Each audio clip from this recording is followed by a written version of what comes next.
Ui, cantik design dia weh. Cantik kan? Kamera bapak besar. Memang besar lah bang, dia 200 megapiksel. Kau bang, Ni bang, Waalaikumsalam macam bang. kan dah nak raya. Okey.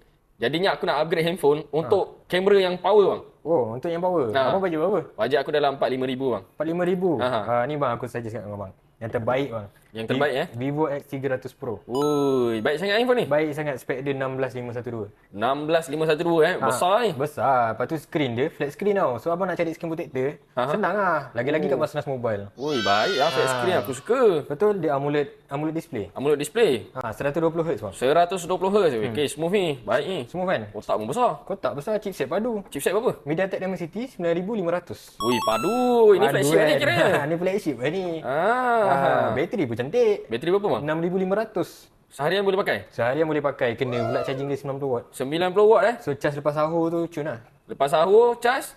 Mandi-mandi, pergi kerja. Yes, betul. Penuh lah? Penuh. Ui, baik lah info ni. Baik kan? Design dia macam mana bang? Design silap lah bertanya pasal design. Ni bang design dia bang.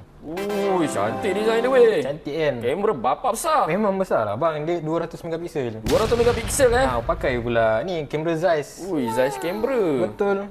Tak pegang tu. Ya bang. Ui, dapat tongkat jari lagi belakang. Betul. Tu sebab besar. Oh. Ni bukan dummy bang. Ui, aku ingat dummy phone. Bukan, abang slide sikit. Ni kamera. Ni apa? Sampel gambar dia? Sampel gambar bang. Ni 0.5 bang. Ui, 05 pun dahsyat lah. Ni apa? Sebelah ada satu. Oh, satu. Ada lagi? Dua. Ni 3 kali zoom. 3 kali zoom. Abang pun sebelah je tu.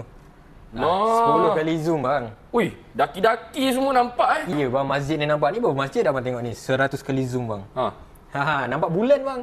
Ui, bulan pun boleh zoom Ya bang, boleh. Ui, boleh nampak orang naik basikal lah. Bukan setakat naik basikal. Orang tak puasa pun boleh tengok. Boleh skodeng pakai ni. Ui, gila kau.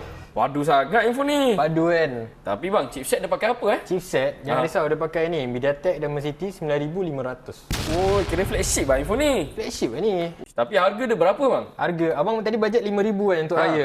Ya lah. Simpan 5,000 tu. Abang bagi saya 4699 je. 4699 Betul, dapat yang ni bang. Dapat 512GB. 16 GB RAM. Kamera padu. Kamera padu. Ui, power lah info ni. Ada warna apa ni? Ada warna brown dengan hitam. Oh, brown dengan hitam. Yang ni brown ni? Iya betul. Brown pula wah. Betul? Tak apa lah, aku nak hitam. Nak hitam? Hitam Cantik. premium. Boleh. So, ada warna hitam? Ada. Ni flat screen kan. So ada screen protector bang. Oh, screen protector. Sekali tak? Sekali lah bang. Sekali, cantik. Abang nak bayar pakai apa? Aku online transfer lah bang. Online transfer Okey, ni dengan screen protector. Kita settle sebelah kaunter. Jom. Alright, jom.